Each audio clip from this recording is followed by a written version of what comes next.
Hi there. Welcome to another edition of the Screencasts made for the Learn for Life Math cohort team. This one focuses on stage one of the curriculum map, which is transfer. So let's revisit the curriculum map template that was presented to everybody last week. And this is how it looks like for stage one of the desired learning results. So for this screencast, we are focusing on this particular part of that template. A quick professional development involving transfer goals. The definition, and this came from the pioneers for understanding by design the framework, J. McTee and Grant Wiggins.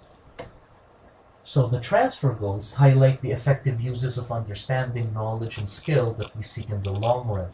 So it's very important to see these goals as long-term. And these are what we want students to be able to do when they are confronted by new challenges, both in and outside of school. So they have to be contextual in terms of situations that might be new to them, that would be outside of the school, or in certain occasions simulated inside the school. Characteristics. First, they require application. So they are not simply recognition or recall. If you notice, that's coming in from Bloom's taxonomy. The application occurs in new situations.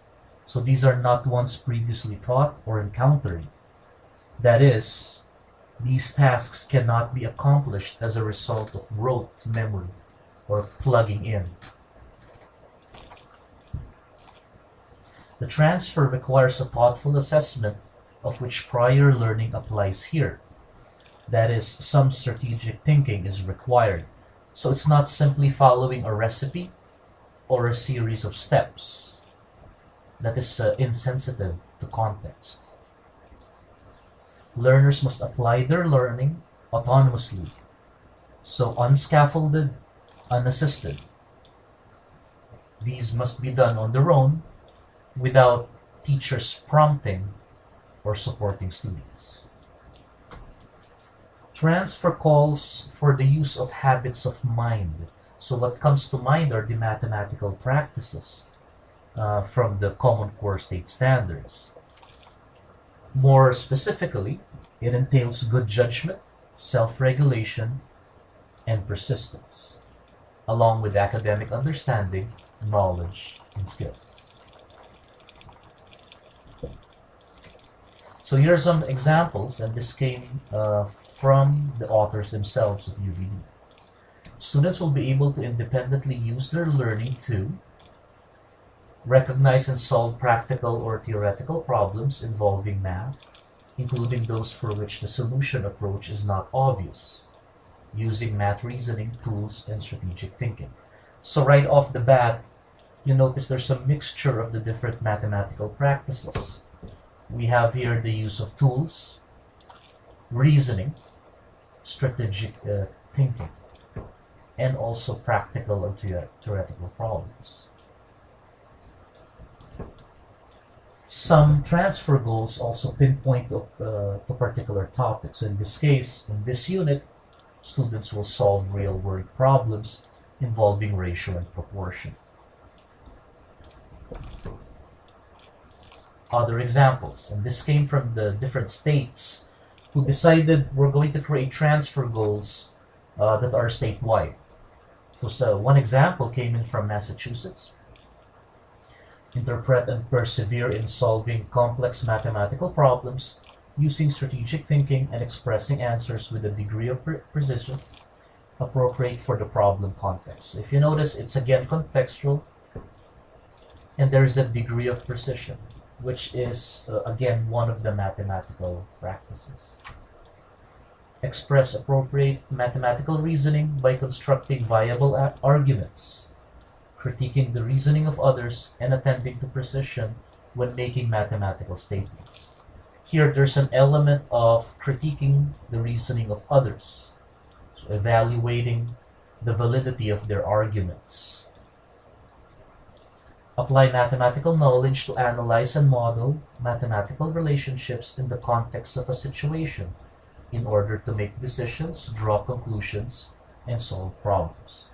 Again, a mixture of at least two mathematical practices. Here are some Pennsylvania math transfer goals. I said some here because some of the Pennsylvania math transfer goals can also be found in the Massachusetts one. So these are the different ones. Make use of structure and repeated reasoning to gain a mathematical perspective and formulate generalized problem-solving strategies. Here, not only was the mathematical practices standards were used, but also some of the clusters for the math content standards from the Common Core. In particular, structure, like seeing structure in equations.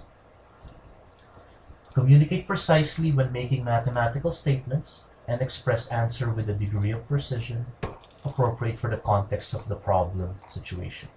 So the recurring characteristics from the previous slides can now be seen in the different examples coming in from Massachusetts and Pennsylvania. Now, if you want to use some of these examples, go ahead, but let's try to apply them to our current situation, which is our product is personalized learning in terms of our created and approved scope and sequences, or scope and sequence, and as we draft and design our curriculum map. So here's a much awaited example using our Algebra 1 scope and sequence. Start with a template, and if you notice, I blanked out the other parts of stage 1. So in this part, established goals. Since Algebra 1, Module 1 has 2 parts. So we first start with a listing of the different standards.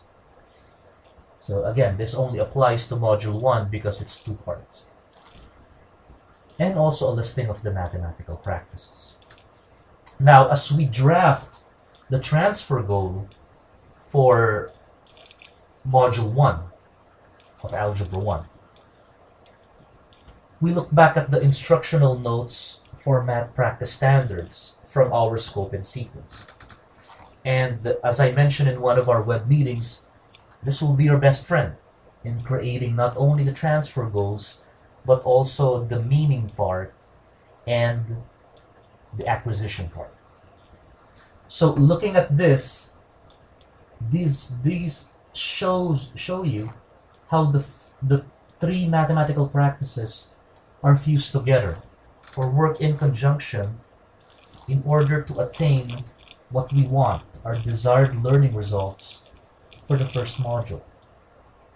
So as we look at it, and again we can use some examples from the previous slide, we now draft our transfer goal. For brevity, I just placed part 1. So in this particular example, we say, apply mathematical knowledge to analyze and model mathematical relationships with precision using abstract and quantitative reasoning. What goes here in terms of abstract and quantitative reasoning, and you can include that if you want to be a bit more specific, but I decided not to, is the contextualization and the decontextualization of MP2, or Mathematical Practice 2, which is the use of symbols to represent relationships and quantities. And also part of this transfer goal is modeling. So see right here, MP4, as they create mathematical models, is found right here on that first part. Precision, which is MP6, is also there. So in creating those models, students have to be precise. And at the last part, they need to use abstract and quantitative reasoning. And that focuses on MP2. So that's it for this particular screencast. The next screencast for stage 1 will focus on meaning, which is the understandings and the essential questions.